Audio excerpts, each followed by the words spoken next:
Welcome to Life Stories, where real voices, raw emotions, and unforgettable journeys come to life. Today's story is about rejection, resilience, and rising from the shadows. It's about a young woman who was told she didn't belong in her own family's legacy and how she turned that pain into power. If you've ever been underestimated or told you weren't enough, this story will speak directly to your heart. Subscribe to Life Stories to begin today's journey, and don't miss a single chapter of inspiration, courage, and transformation. Let's begin. I used to believe that if I just worked hard enough, harder than everyone else, one day they'd see me. Not just as the youngest in the room, not just as the only daughter, but as someone worthy of carrying on the family legacy. My name is Emily Carter, and if you've ever heard of Carter & Sons Design Group, the high-end real estate firm that used to dominate the East Coast luxury market, then you already know the last name. What you probably don't know is that the Sons wasn't just branding. It was a declaration, an unspoken rule that said, "This empire is for men." From the time I could walk, I was following my father and brothers through construction sites, model homes, and corporate offices. I was there, always there, but never in it. While my brothers were handed blueprints and real decisions, I was handed clipboards and lattes. It wasn't even cruel, really. It was just the quiet dismissal of someone they didn't expect to matter.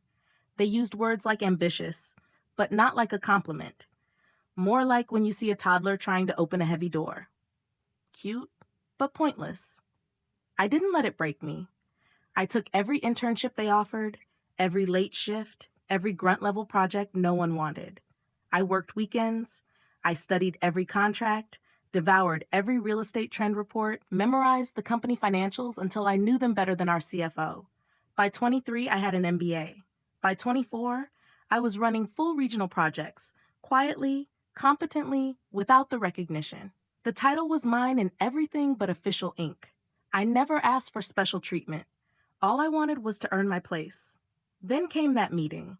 I had spent weeks preparing for it. A full succession plan, projections, marketing strategies, a detailed 5-year plan to expand into sustainable, tech-integrated housing. I was proud of it. Nervous, sure, but ready. I stood in the boardroom, presenting to a group of men I'd known my entire life, and for a moment, just a moment, I believed they would see me. My father cut me off before I'd even finished my opening pitch. "You're not one of us, Emily," he said. I remember blinking, confused. I thought I misheard. "Excuse me?" He didn't look up from his notes. "This business was built by men. It's run by men. You're talented, sure, but this isn't your lane. You don't have the instinct." My oldest brother laughed. My uncle said nothing. My mother, who had sat quietly in so many meetings over the years, stared at her hands. No one stood up for me, not even those who in private had once told me I'd make a great leader one day. Then came the line that's never left me. "You're emotional. You care too much about people. That's not leadership. That's sentiment." As I sat there, feeling every ounce of dignity drain from my body, I realized something. It had never been about how hard I worked. They had already made their decision. I was never part of the plan, just a ghost with the wrong name on the wrong side of the table. Later that night, I stayed in the office long after everyone had left. I sat at my desk, the one I technically ran, though the title said otherwise, and stared into the black screen of my laptop. My father came in, casually, like nothing had happened. "Your brothers, they understand what it means to be a Carter," he said. "You were always more of a dreamer." I laughed, not out of amusement, but disbelief. "You mean someone with vision?" "No," he said, narrowing his eyes. "Someone who thinks having ideas is the same as having power. Pathetic, girl. You were never the smart one. You just worked harder to make up for it." He walked out without another word. And for the first time, I didn't cry. I didn't feel small. I felt awake. That night, I made a decision, not out of spite, but clarity. If they would not make room for me at the table, I wouldn't beg. I would build my own. One they wouldn't see coming. One that would make them rethink everything they ever believed about who deserves to lead. They thought they had closed the door on me. What they didn't realize was that I had already started walking toward another. One they didn't even know existed. And I was going to open it wide. I left without saying goodbye. No dramatic exits, no slammed doors, just a packed suitcase, a final glance at the Carter estate, and a one-way ticket to Portland, Oregon. It was a city far enough from Connecticut that no one knew my name, and that was exactly what I needed. I wasn't Emily Carter, daughter of Charles Carter there. I was just a woman with a vision, a plan, and absolutely nothing left to lose. I found a tiny apartment above a bakery that smelled like cinnamon and fresh bread every morning. The place had peeling paint, a leaking faucet, and a water heater that made a choking sound every time I took a shower. But it was mine. It didn't care about my last name or my family's legacy. It was the first space I could breathe in. There, I opened my laptop, stared at a blank screen, and started building. I named the company Nova Studios, a nod to a hidden star, quiet, distant, but powerful. I had no investors, no corporate safety net, and no one cheering me on. What I did have was clarity. No more seeking validation from a family that would never give it. No more shrinking to fit a space too small for my ambition. The early days were brutal. I lived off instant noodles and worked through the night. I cold emailed boutique developers, small contractors, and eco-conscious homeowners. Most didn't respond. A few said no, but a handful said yes, and I treated every one of those early projects like million-dollar contracts. I offered custom designs, sustainable materials, and smart home features that most traditional firms hadn't even considered. It was a niche, a small one, but it was growing. People wanted homes that reflected their values, not just their wealth, and I understood that better than anyone. I wore every hat: designer, project manager, accountant, assistant. I sourced materials myself, managed subcontractors, drafted floor plans at 3 a.m., and met clients in borrowed meeting rooms. Failure wasn't an option, not because I was afraid of it, but because I was done asking for chances. Within a year, I hired my first full-time employee, then another, then three more. We moved into a small studio space, nothing fancy, but clean, bright, and filled with energy. We kept things quiet on purpose. My family didn't know I was still in the industry. As far as they knew, I had disappeared into obscurity. What they didn't realize was that Nova wasn't just a new firm. It was competition. I watched Carter and Sons from a distance. They were still posting glossy photos of outdated mansions, still relying on a legacy name to sell to a new generation that no longer cared. They hadn't changed. They didn't see the market shifting beneath their feet. But I did, and slowly, quietly, I began bidding on the same contracts they used to win with a single phone call. Except now, they were losing. To me. I never planned to be famous. I didn't build Nova Studios for applause or recognition. I built it for freedom, for the version of me that had been silenced, overlooked, and underestimated. And yet, the day the truth came out, the world didn't whisper, it roared.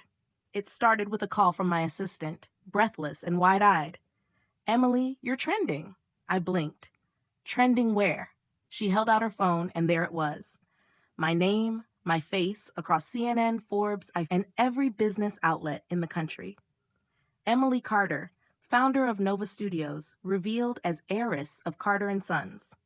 The headlines called me the ghost founder, the woman who built a quiet empire and outmaneuvered the legacy that cast her out. I didn't need to read the articles. I already knew the story. A girl mocked for her ambition, rejected by her family, returns from the shadows with a vision so clear it shook the ground they stood on. But the message that struck deepest wasn't from a journalist. It was a single line from my mother. "Your father saw the news. He hasn't spoken in an hour." I stared at the text. Not with glee, not even with vindication, just silence. For years, I thought proving them wrong would fix something inside me. But in that moment, with the world finally recognizing what they tried so hard to bury, I realized I didn't need them to see me anymore. I had already become everything they said I couldn't be. 3 days later, I stepped onto a stage for a televised interview. I wore a deep navy suit, no logos, no drama, just presence. The host leaned in, asking what everyone wanted to hear. "Is it true? You're the daughter of Charles Carter?" I smiled gently. "Yes. Why hide it?" "I didn't hide it," I replied. "I just stopped apologizing for not being welcome." The interview went viral. Nova's website crashed. Our stock spiked. I received over 300 partnership inquiries in 24 hours. And in the quiet corners of my old life, I knew things were unraveling. Carter and Sons, still clinging to their fading legacy, were now struggling under lawsuits, contract losses, and whispered rumors.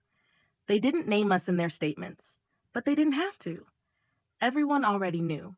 Then came the invitation, the annual Carter family reunion. Same estate, same ivory cardstock, no apology, just tradition.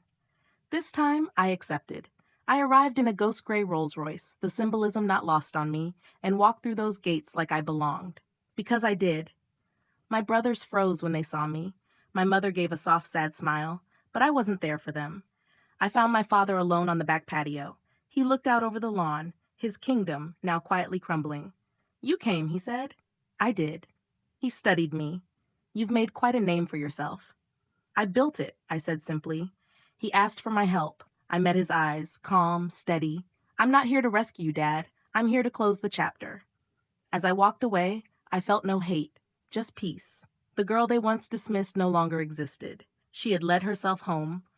As I stepped out into the fading afternoon sun, the estate behind me felt smaller than I remembered. Not because the building had changed, but because I had. I slipped into the driver's seat of the Rolls, the engine humming beneath me like a quiet promise. I looked in the rearview mirror, not to check the road, but to catch a final glimpse of the girl I used to be. The one who tried so hard to be accepted. The one who measured her worth by someone else's standards. She wasn't there anymore. In her place sat a woman who had dared to dream loudly in a room that told her to be quiet. A woman who had been told she was too emotional, too ambitious, too much, and turned all of that into fuel. I didn't need to prove anything to them anymore. I had built something beautiful, something lasting, something that would outlive their old world legacy. And more importantly, I had built it for people like me. For the ones who had been told no, not because they weren't capable, but because they didn't fit the mold. My name is Emily Carter, and I'm no longer the girl who waited for permission. I'm the woman who rewrote the rules. And if this story meant something to you, if you've ever been doubted, dismissed, or overlooked, know this: you are not alone. And you are far more powerful than they realize. Subscribe to Life Stories for more powerful, emotional, real-life narratives. Because some stories aren't just meant to be heard, they're meant to be felt. We'll see you in the next one.